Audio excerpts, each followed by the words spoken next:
Vous n'avez pas pu passer à côté de ce phénomène majeur dans le monde du foot, les joueurs rachètent des clubs. Évidemment, en France, on a l'exemple de Kylian Mbappé, qui est devenu le propriétaire de Caen, mais très récemment, on a Cristiano Ronaldo qui va du côté d'Almeria, on a eu Courtois dans l'actionnariat du Mans, on a Kanté qui dans le passé a été dans les médias parce qu'il avait racheté le Royal Excelsior Virton en Belgique, on avait parlé d'Ibra pour Hammarby en Suède, et on a évidemment l'exemple qui est incroyablement iconique de David Beckham et de son projet à l'Inter Miami. C'est pas lui qui a vraiment lancé ça, mais en tout cas on peut dire qu'il a démocratisé la tendance parce que c'est un exemple qui est plein de réussite, qui a été beaucoup commenté dans les médias et c'est sans doute un des noms les plus influents dans cette grande tendance. Mais concrètement, pourquoi les joueurs de foot investissent dans des clubs?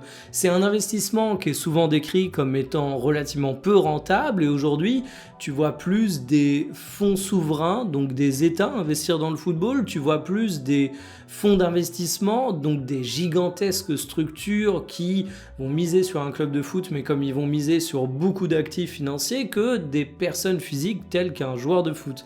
Et bien vous allez le voir, il y a pas mal de raisons qui peuvent expliquer ces investissements. Il y a des raisons business, mais pas seulement. Installez-vous confortablement et bienvenue pour cette nouvelle vidéo Talk My Football.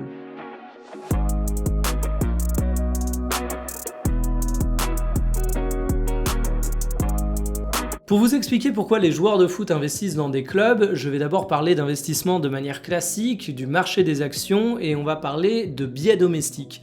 Le biais domestique, vous le connaissez peut-être, c'est le fait de davantage investir chez soi qu'ailleurs.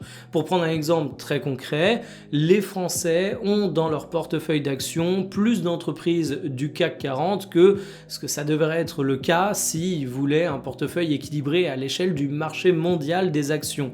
Certains me diront qu'il y a le biais PEA en France, je ne vais pas détailler, c'est pour les connaisseurs. Bien évidemment, c'est une réalité, mais le biais domestique existe même dans des pays où il n'y a pas ce genre de structure fiscale, c'est quelque chose d'assez universel. Eh bien, s'il n'y a pas de biais domestique dans le football, il y a par contre un biais de domaine. Si les Français vont investir sur des actions du CAC 40, c'est parce que les boîtes françaises sont rassurantes, ils les connaissent davantage et du coup, c'est un peu plus facile de se projeter et de se rattacher à quelque chose. C'est la même chose pour un joueur de foot. Il faut avoir en tête qu'un joueur de foot, même quand il est multimillionnaire, c'est quelqu'un qui est rentré extrêmement tôt dans le monde du foot et qui n'a pas forcément des études dans le domaine de l'investissement financier. Et du coup, au moment de chercher dans quoi mettre son argent, il peut facilement se rattacher à ses domaines d'expertise et il a une grande connaissance du football. Racheter un club, ça peut apparaître comme étant quelque chose de séduisant, de logique, de sécurisant. C'est d'autant plus le cas dans un monde où on sait que les joueurs de foot attirent beaucoup de vautours, attirent beaucoup de conseillers financiers qui parfois sont pas très bien intentionnés. On doute pas qu'il y en a qui font excellemment bien leur travail, mais la presse nous a montré qu'on manquait également pas d'exemples où il y a des scandales sur des joueurs de foot qui se retrouvent ruinés parce qu'ils ont été très mal conseillés. Au moins quand tu investis dans un club de foot, tu crois savoir dans quoi tu investis, même si la réalité, elle est un peu plus complexe que ça. On a tendance à pointer du doigt l'investissement dans les clubs de foot pour les joueurs en disant que c'est pas un investissement rentable. Et de prime abord, il faut avouer que les propriétaires dans le football qui se sont enrichis grâce à leur club, c'est quand même pas monnaie courante et c'est généralement un peu plus un panier à fond percé dans lequel tu investis de l'argent que tu récupères relativement rarement. Mais il faut avoir en tête que pour un joueur de foot, l'investissement dans un club, c'est également l'ouverture de possibilités. Les joueurs envisagent leur après-carrière de bien des manières. Évidemment, il y a l'obligation d'investir parce que ta carrière va durer jusqu'à tes 35 ans par exemple et qu'après il faudra bien évidemment capitaliser sur l'argent que tu as gagné au cours de cette carrière, mais il y a également la notion d'après-carrière. Et vous le voyez à travers toutes les déclarations qu'on voit passer dans les joueurs qui raccrochent les crampons, bon nombre d'entre eux ont encore envie de travailler dans le football.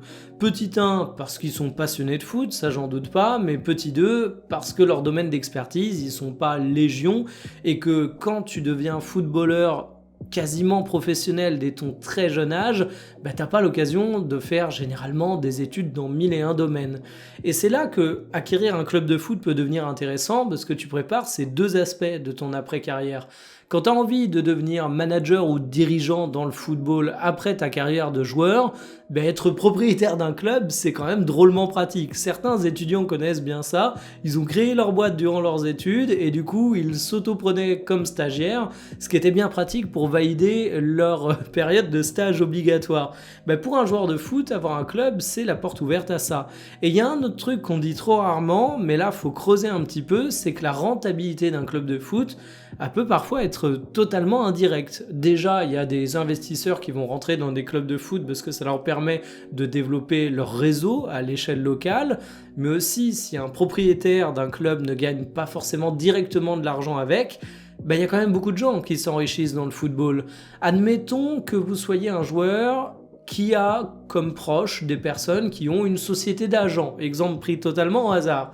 Bah, quand vous avez d'un côté une société d'agents et de l'autre la propriété d'un club de foot, je pense que j'ai pas besoin de vous faire un dessin pour vous expliquer à quel point ça peut être plutôt cool pour le business.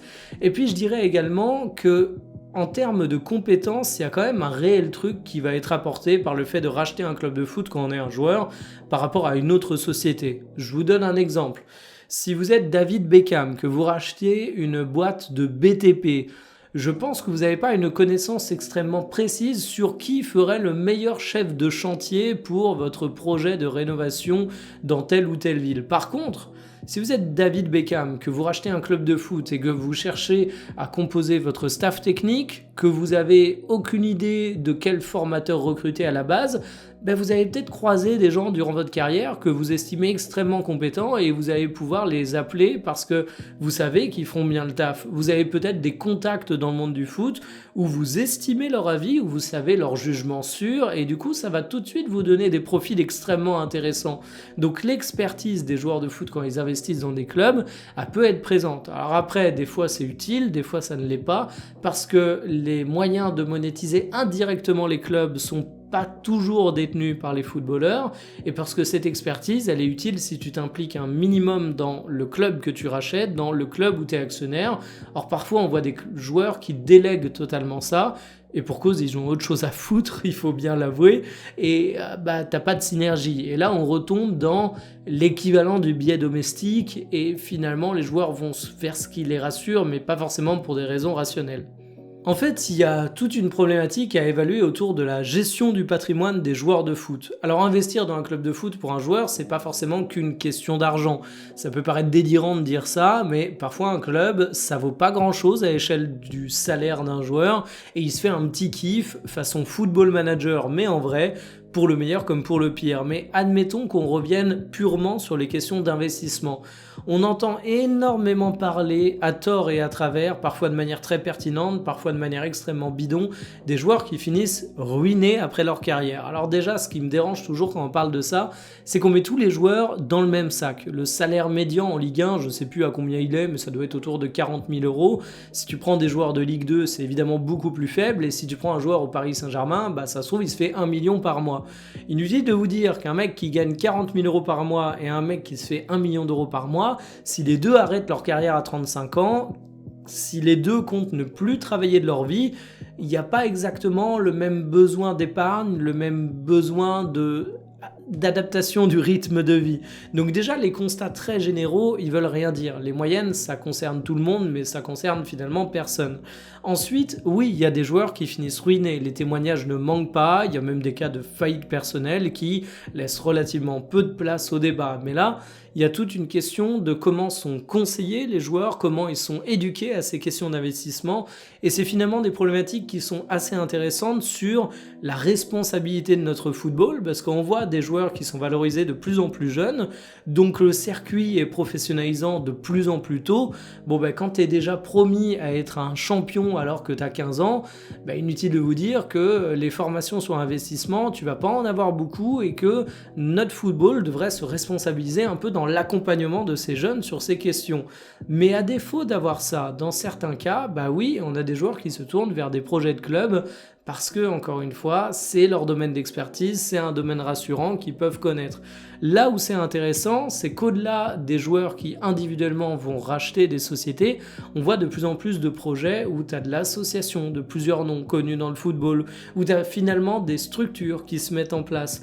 Et je me dis qu'un monde où les footballeurs sont propriétaires des clubs, c'est pas un truc qui est totalement vide de sens, et ça en montre aussi beaucoup sur l'énorme gap qu'on a, qui est en train de se créer entre les différents clubs. Aujourd'hui, les clubs extrêmement riches sont tellement riches qu'ils vont créer des joueurs richissimes qui sont plus riches que les clubs contre lesquels ils sont censés jouer. Aujourd'hui, il faut se rendre compte qu'économiquement, un Kylian Mbappé, c'est plus grand que certains clubs de Liga qu'il affronte tous les week-ends. Je prends l'exemple du français, parce qu'évidemment on le connaît bien dans l'Hexagone, mais je pourrais prendre l'exemple de n'importe quelle star. Donc on a une tendance de fond de joueurs qui investissent dans des clubs. À mon avis, c'est pas prêt de se calmer, mais je pense qu'on verra la forme évoluer un petit peu, et ça m'étonnerait pas de voir des gros projets collectifs être de plus en plus courants. Est-ce que vous pensez que c'est une bonne chose pour notre football ? J'attends votre avis, je vous dis à demain pour une prochaine, salut.